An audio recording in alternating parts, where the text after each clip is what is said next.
Tuan Yang Betul, saya sekarang ingin menyentuh isu yang dibangkitkan oleh pokok senah. Pertamanya, isu berkaitan dengan caruman KWSP Sarawak.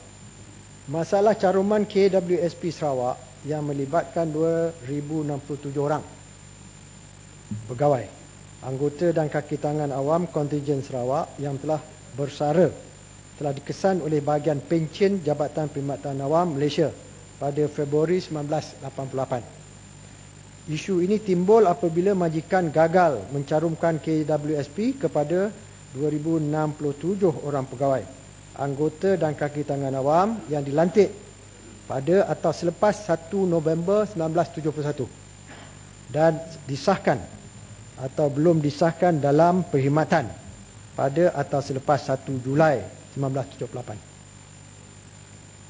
Tiada potongan gaji dibuat. Kertas kerja bagi mendapatkan peruntukan kewangan untuk bayaran caruman KWSP yang tidak dibayar telah dimajukan ke Kementerian Dalam Negeri pada 16 Julai 2010 dan 1 Ogos 2012. Satu mesyuarat bagi membincangkan isu ini telah diadakan pada 5 Oktober 2012 bertempat di bahagian kewangan Kementerian Dalam Negeri. Perkara ini tidak menjadi isu lagi kerana mereka telah bersara dan menerima ganjaran dan faedah persaraan. Sehubungan dengan itu, satu sesi penerangan oleh pegawai daripada bahagian pasca perkhidmatan Jabatan Perkhidmatan Awam JPA kepada pesara-pesara yang terlibat dengan isu caruman KWSP ini akan diadakan pada 29 November 2012 bertempat di IPK Sarawak. So, Yang Mohd boleh berbuanglah mereka.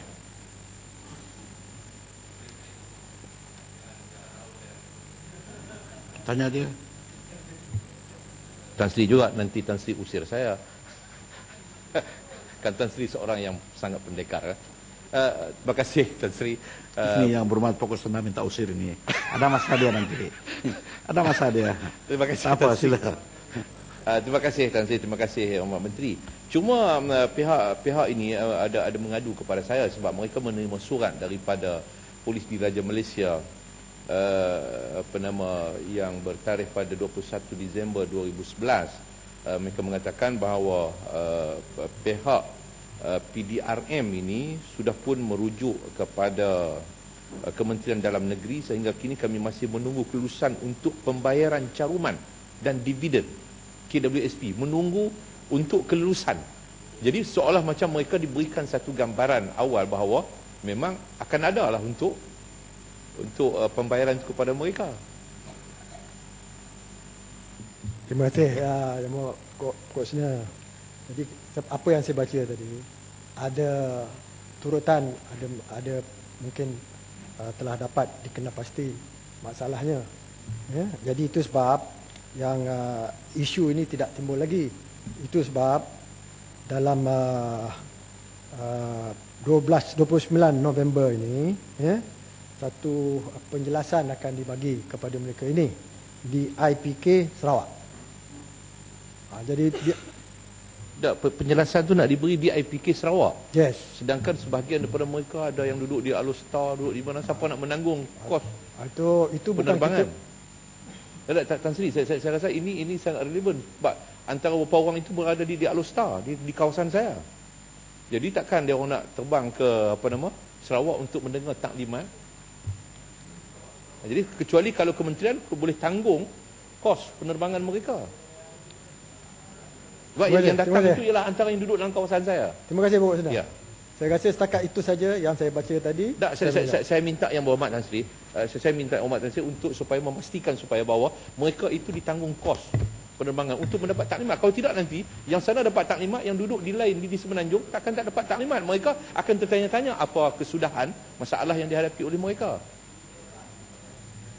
Terima kasih Pokok Senah. Saya pergi isu yang kedua, berkaitan dengan saman trafik berkaitan had laju semenjak penggunaan laser speed detection atau LSD yang merangkumi laser decam dengan laser true cam. Penggunaan laser LSD digunakan bermula tahun 1996. Jumlah saman yang telah dikeluarkan berkaitan dengan had laju melalui penggunaan LSD ini adalah sebanyak 27,414,823 bilangan saman sehingga kini.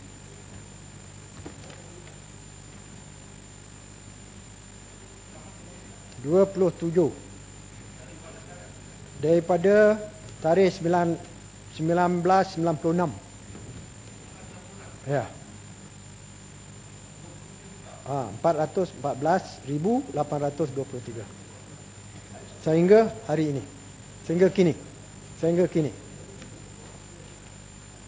Sehubungan dengan pembelian bagi kedua-dua alat laser Dicam dan apa tu yang lagi satu tu TrueCam adalah melalui tender terbuka, di mana di bawah tender terbuka ini kos pembelian termasuk latihan kepada pengguna iaitu PDRM dan juga jaminan selama 2 tahun, dan ketiganya penyelenggaraan peralatan tersebut. Ya.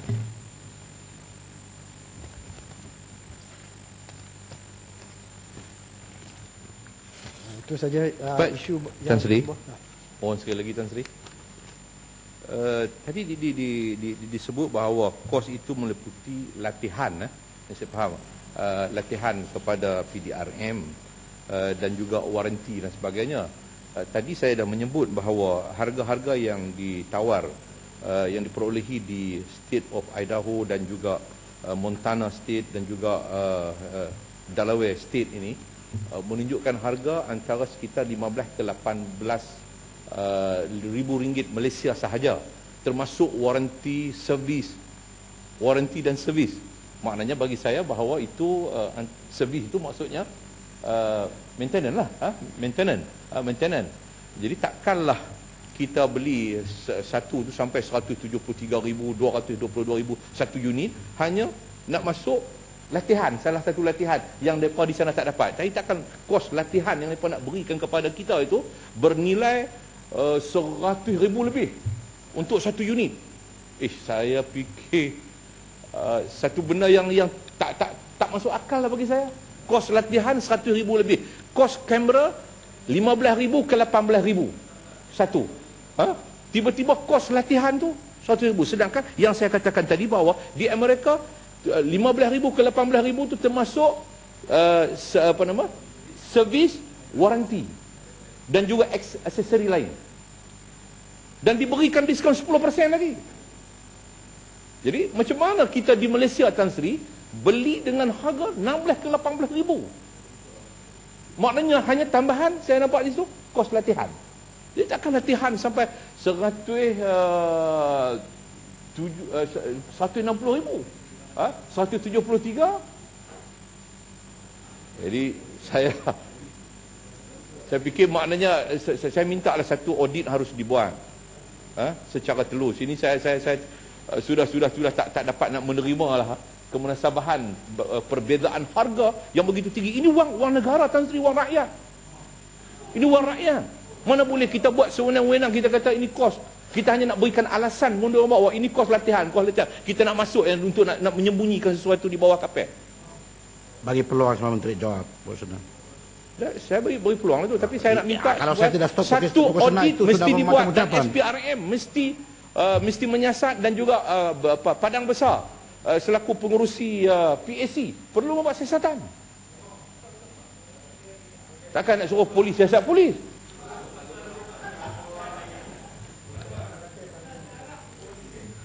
Terima kasih Tan Sri Yang Ketua.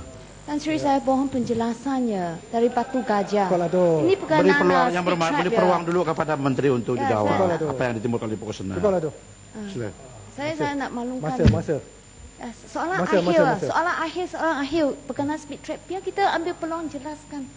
Lepas jawab pokok Senang. Ya, terima kasih. Saya tak janji. Dan pokok sana membezakan harga yang di sana dengan harga di Malaysia. Ada kos-kos lain dalam import dan apa. Jadi apa, saya rasa apa Sila. Tan Sri, saya tak mohon boleh penjelasan dibezakan, Muhammad Timbalan Menteri.